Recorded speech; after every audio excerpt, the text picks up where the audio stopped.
falar de coisas que são fundamentais, porque são coisas de Deus, dizem respeito à nossa própria vida. Alguns temas aqui vamos falar e o Rodrigo vai nos ajudar cada vez mais nisso também. Castidade. Por que as pessoas não querem mais a castidade como dom de Deus e como certeza de mandamento de Deus? É muito importante saber que a castidade é um chamado de Deus à verdadeira natureza do homem. Porque a impressão que dá é que viver a castidade é uma coisa sobrenatural.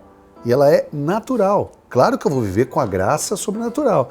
Mas é assim, nossa, é uma coisa absurda que não pode se viver, é impossível de se pensar. Não. Mas uma coisa que eu percebo realmente que mudou muito, se eu sou heterossexual, eu devo viver a castidade, ninguém vai para os jornais, para a TV dizendo faça sexo, mais sexo, não é? É claro que existe a casa de prostituição estimulando isso, mas a normalidade não é assim.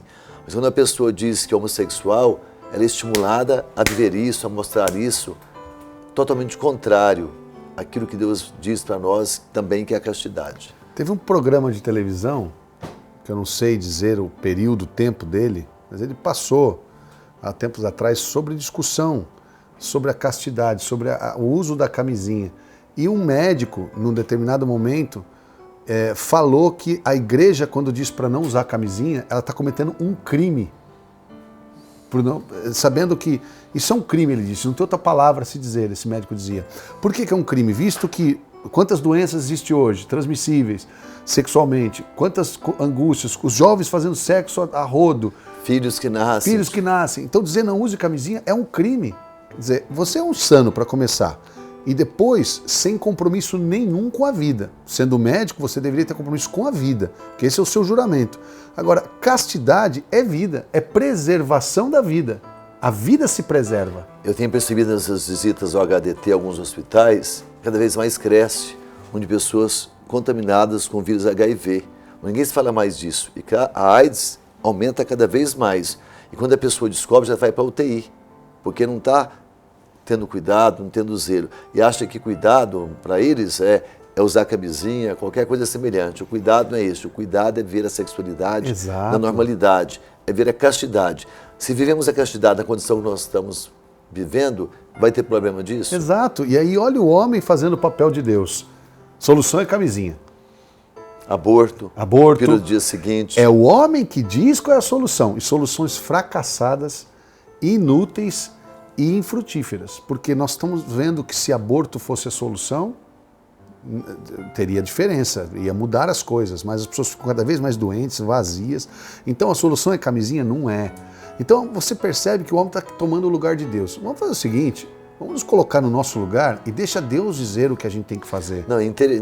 E aberrações, cada vez mais aberrações. Por exemplo, dizem sexo anal, que loucura, sexo oral e qualquer coisa semelhante, não é? Sim. São coisas assim tão absurdas, órgãos genitais, pênis e vagina. Nada mais do que isso, Exato. não é? Mas as pessoas estão chegando ao absurdo de 3 mulheres na cama como só e vice-versa, cachorro, cavalo, qualquer coisa semelhante. É uma aberração que começou lá, não é? Quando diz para Eva, não, você vai ter prazer e poder, vai ser como Deus, não é? Mas só que o nosso Deus é o Deus da santidade e da pureza. O Deus do mundo é o Deus da sedução e o sexo como fonte de vida para todo mundo, né? Por isso que é importante a gente compreender e na compreensão praticar que a castidade é um serviço. A castidade não é uma proibição, é um serviço de amor a Deus, de temor a Deus, de respeito ao que Deus fez. A castidade é o equilíbrio, é a virtude, né? Tantos santos já nos diziam isso. Claro que eu não vou dizer a frase que eles diziam, mas a definição, a castidade é uma defesa contra o mal, nos defende, nos purifica. Viver a castidade é viver a alegria dos anjos. Por quê? Porque os anjos vivem para servir a Deus. Mas é interessante que os pais dizem para os seus filhos, vocês podem fazer sexo. Aqui é a camisinha, o veneno do contraceptivo está aqui também, a pílula do dia seguinte, só não quero que vocês arrumem filhos. Não é a linguagem do mundo isso aí? E isso é inaceitável, né? Eu não aceito essa situação e não dá nem para a gente tentar dialogar nesse sentido de querer aceitar uma coisa dessa. Isso é inaceitável. Agora, o que o ser humano não tem percebido é que ele está fazendo mal a si mesmo. Então, o ser humano é um ser pensante. ele é um ser que registra coisas na sua vida. Pensa nisso, isso é natureza humana. Estou falando de antropologia.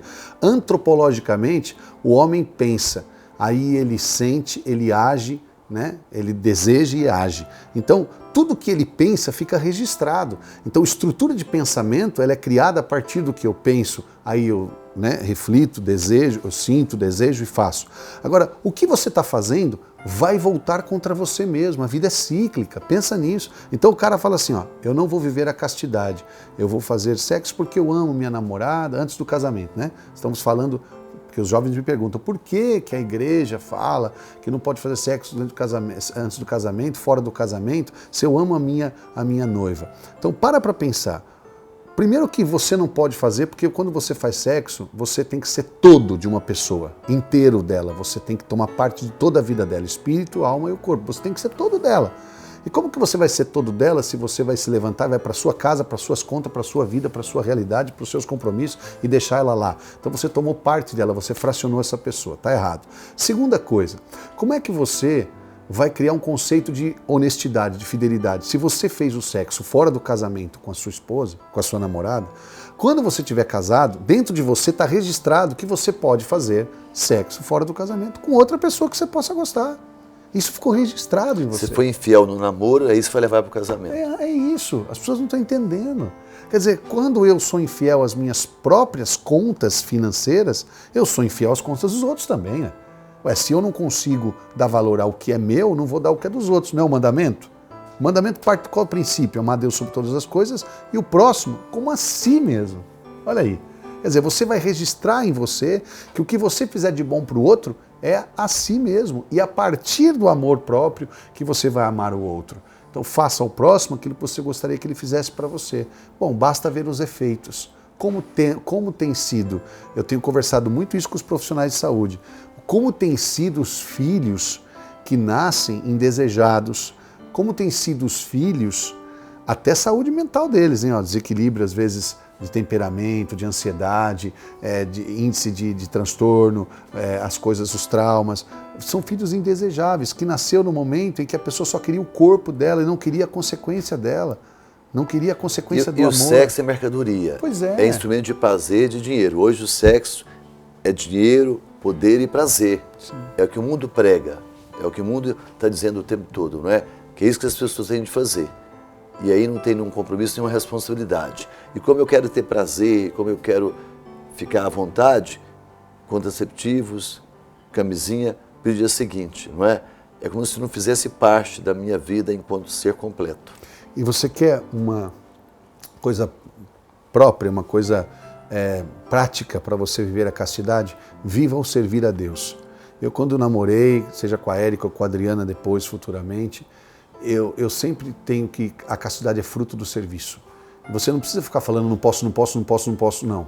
Você vai naquilo que você pode. Ser homem, no meu caso, ser homem naquilo que posso. Vai servir a Deus, vai cuidar dos doentes, vai visitar os idosos, vai trabalhar na paróquia, na evangelização, na missão. Como fruto do seu servir, a castidade vai ser o fruto. E com certeza você vai compreender que a castidade é o grande escudo que vai proteger você de tantos males e de tantas forças do mal, que até vai trazer benefícios para os seus próprios filhos. Você entendeu, meu irmão, minha irmã? Somos templos do Espírito Santo. O impuro peca contra o seu próprio corpo. Nós honramos a Deus no nosso corpo e através do nosso corpo. Castidade, sim. Vontade de Deus, decisão nossa também.